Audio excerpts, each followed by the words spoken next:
The right to water entails everyone to have access to sufficient, safe, acceptable, physically accessible, and affordable water for personal and domestic use. According to the National Water Supply and Sanitation Council, NWASCO 2020 Urban and Peri-Urban Water Supply and Sanitation Sector Report, national urban water coverage is 87.5%. However, more still needs to be done given that Zambia's population is estimated at 18 million people. The right to water remains a matter of concern in various localities, among them Mutale constituency. What we normally do is we just get the guys to go and fetch for water for us. That side down, we pay for the guys. If he fetches like 6 buckets or 7, we give him like 10 kwacha, 12 kwacha.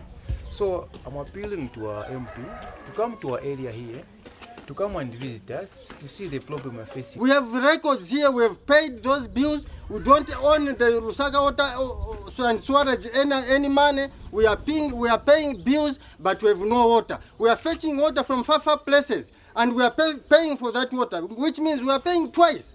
Come to our aid. We can't be paying for water which we don't see. Our taps are dry. Approximately 8,700 Zambians, including 6,600 children under the age of 5, die each year from diarrhea, nearly 90% of which is directly attributed to poor water, sanitation and hygiene.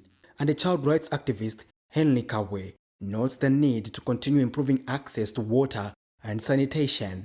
We want to urge the government to ensure that rural development is not just looked at as more like doing those places a favor, but we also have to ensure that rural areas have some semblance of sanity, have some semblance of making sure that the people that live there have access to clean water.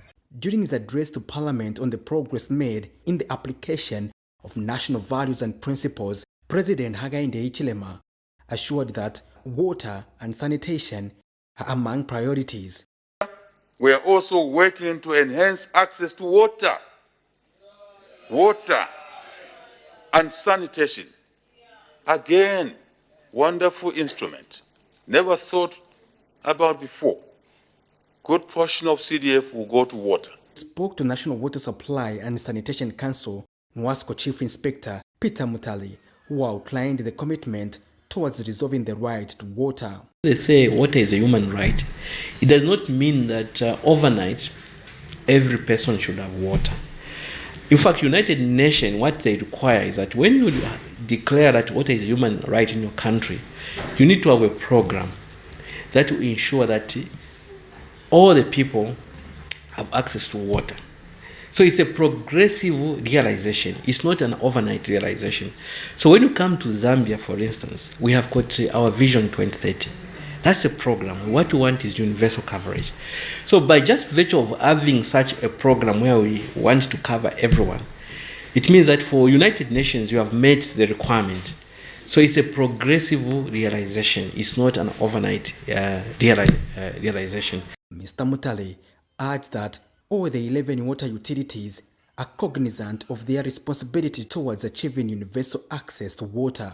So for us as NWASCO, because of this issue of human right, that's why we're talking about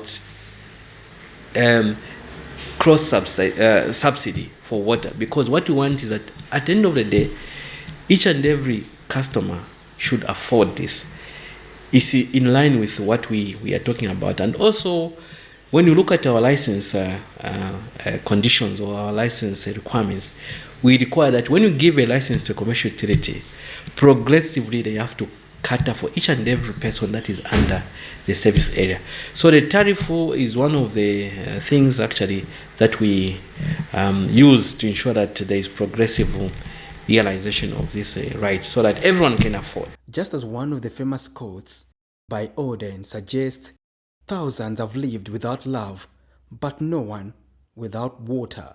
Patrick Soko, CamNet News in Lusaka.